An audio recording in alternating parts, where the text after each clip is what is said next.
ഞങ്ങളുടെ കൂട്ടുകാരനാ. ചെറുപ്പക്കാരാ, കൂട്ടുകാരാണ് തൂക്കിലേറ്റാൻ പോവുക. നീ ഞങ്ങൾക്ക് ഉപജീവനം പഠിപ്പിച്ചവനല്ലേ ഖുബൈബേ. അതുകൊണ്ട് ഖുബൈബേ, നിന്നെ ഈ തൂക്കുകയിൽ നിന്ന് ഞങ്ങൾ ഒഴിവാക്കി തരാം. ഒരൊറ്റ കാര്യം ചെയ്താൽ മതി. സബ്ബ മുഹമ്മദ് സല്ലല്ലാഹു അലൈഹി വസല്ലം. സബ്ബ മുഹമ്മദ്, അല്ലാഹുവിന്റെ റസൂലിനെ ഒന്ന് ചീത്ത പറയേ. ഒന്ന് ചീത്ത പറഞ്ഞാ മതി, 2 പ്രാവശ്യം വേണ്ട. ചരിത്രം ഇങ്ങനെയാണ്. നിന്നെ ഞങ്ങൾ കൊലക്കരിന്ന് ഒഴിവാക്കി തരാം. അത് പറഞ്ഞിട്ടെങ്കിലും 1 പ്രാവശ്യം മുഹമ്മദിനെ ചീത്ത പറയുമോ? അങ്ങനെയെങ്കിലും നിന്നെ ഞങ്ങൾ ഒഴിവാക്കി തരാം. ആ സമയത്തല്ലേ നബി ബഹുമാനപ്പെട്ട ഖുബൈബ് പറഞ്ഞത്, ഏതുവരെ അത്ത ശൗഖതു യസൂഖുഹാ തഹത ഖദമി റസൂലില്ലാഹ്. എന്റെ റസൂലുള്ളാഹിനെ ചീത്ത പറയാനോ? നിങ്ങൾ എന്റെ കയ്യിലൊരു മുള്ളു തന്നിട്ട് ആ മുള്ളുകൊണ്ട് എന്നെ ഹബീബിന്റെ പാദത്തിലൊന്ന് തൊടാൻ പറഞ്ഞ ആ മുള്ളന്റെ റസൂലുള്ളാഹിയുടെ കാൽപാദത്തിൽ തൊടുന്നത് എനിക്ക് സഹിക്കാൻ കഴിയില്ല.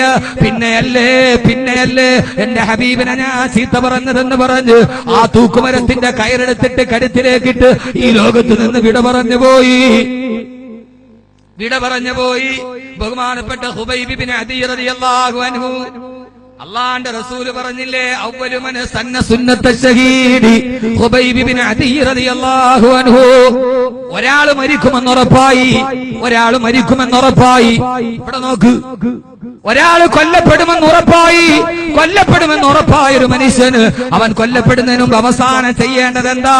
അത് ലോകത്തിന് ചര്യയായി വന്നത് ഈ ഖുബൈബിന്റെ കാരണത്താലാണെന്ന് നബി മുഹമ്മദ് മുസ്തഫ. ഖുബൈബ് പറഞ്ഞു,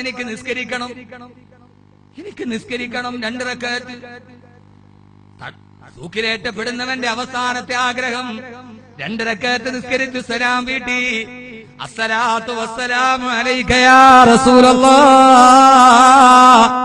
അല്ലാഹുവിന്റെ റസൂലിനോട് മക്കത്തിന്റെ അതിർത്തിയിലിരുന്ന് സലാം പറഞ്ഞു. സഹോദരങ്ങളെ, ആ സമയത്ത് മദീനത്തിലെത്തുന്ന നബി തങ്ങൾ സഹാബത്തിനോട് വിളിച്ചു പറഞ്ഞു, സഹാബാ, ഉസ്തുഷ്ഹിദ ഖുബൈബ് ഷഹീദായി. മർഹബൻ ബിറൂഹി ഖുബൈബിന്റെ റൂഹിനെ മർഹബ പറഞ്ഞിട്ടാണ് അല്ലാഹുവിന്റെ ഖുർആന്റെ ആയത്ത് ഇറങ്ങിയതെന്ന് പറഞ്ഞു ആദരവായ പ്രവാചകൻ നബി മുഹമ്മദ് മുസ്തഫ. തൂക്കുമരത്തിൽ കിടന്നാടുകയാണ്. ഇതല്ലേ മഹബ്ബത്തുൻ നബി. അല്ലാഹുവിന്റെ റസൂലിനോടുള്ള ഹുബ്ബ് കാരണത്താൽ കൊലമരത്തിലേക്ക് നടന്നു ചെന്ന് മോഹനാംഗിയുടെ കഴുത്തിലെ വരണമാല്യം പോലെ കൊലക്കയറെടുത്ത് കഴുത്തിലോട്ടിട്ടിട്ട് ആ കഴുത്തിൽ കിടന്ന് കൊലമരത്തിൽ റൂഹ് പെടയുകയാ. റൂഹ് വിട പറയാൻ പോവുകയാണ്. ആ സമയത്താണ് ജിബ്രീൽ വന്നത്. أيتها النفس المطمئنة ارجعي إلى ربك راضية مرضية فادخلي في عبادي وادخلي جنتي. പൊന്നുമോനെ, പിച്ചാത്തിപ്പിടി വയറ്റി കയറിയിട്ട് നടുറോഡിൽ പൊളർന്നു കിടക്കലല്ല, കടുമരത്തിൽ കിടന്ന് തൂങ്ങിയാടുമ്പോ അല്ലാഹുവിന്റെ ഖുർആൻ സ്വാഗതം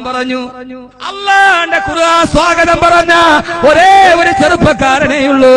കടുമരത്തിൽ കിടന്ന് റൂഹ് പടയുമ്പോ അല്ലാഹുവിന്റെ ഖുർആൻ സ്വാഗതം പറഞ്ഞ് ഖുബൈബ് റളിയല്ലാഹു അൻഹു തൂക്കുമരത്തിൽ പെടയുമ്പോൾ ഇറങ്ങിയ ആയത്തല്ലേ, യാ أيتها النفس المطمئنة ارجعي إلى ربك راضية مرضية. സന്തോഷമടഞ്ഞ ആത്മാവേ വരിക. ഈ റൂഹല്ലയോ നബിയെ സ്നേഹിച്ചത്. ഫദ്ഖുലി ഫീ ഇബാദി വദ്ഖുലി ജന്നതി. സ്വർഗത്തിന്റെ കവാടം തുറന്നു. വരിക ആത്മാവേ എന്ന് പറഞ്ഞ് ഖുർആൻ സ്വാഗതം പറഞ്ഞ് പൊന്നു ചെറുപ്പക്കാരെ കൽബിലോട്ട് കെട്ടി ഖുർആൻ സ്വാഗതം പറഞ്ഞ് മരിച്ച സഹാബി, ഉപ്പ് പറഞ്ഞ സഹാബിയ. മരിക്കണമെങ്കിൽ ഖുബൈബേ, എന്താ നിന്റെ ആഗ്രഹം? എനിക്ക് 2 റക്അത്ത് നിസ്കരിച്ചു സലാം വീട്ടി. എന്നിട്ട് പറഞ്ഞടാ, എനിക്ക് മരണത്തെ പേടിയുണ്ടെന്ന് നിങ്ങൾ പറയില്ലായിരുന്നെങ്കിൽ ഞാൻ 2 റക്അത്തോട് നിസ്കരിച്ചേനെ. മോനെ, ഇതാണ് ആൺകുട്ടി. ലോകകപ്പ് നടക്കുമ്പോ റൊണാൾഡോയുടെ ജേഴ്സി വിട്ടിട്ട് മലപ്പുറത്തിലൂടെ നടന്ന കാറിന് ബ്രസീലിന്റെ ജേഴ്സിയുടെ പതാകയുടെ കളറടിച്ച അത് ആൺകുട്ടിയുടെ ആണത്തത്തിന്റെ അടയാളമല്ല.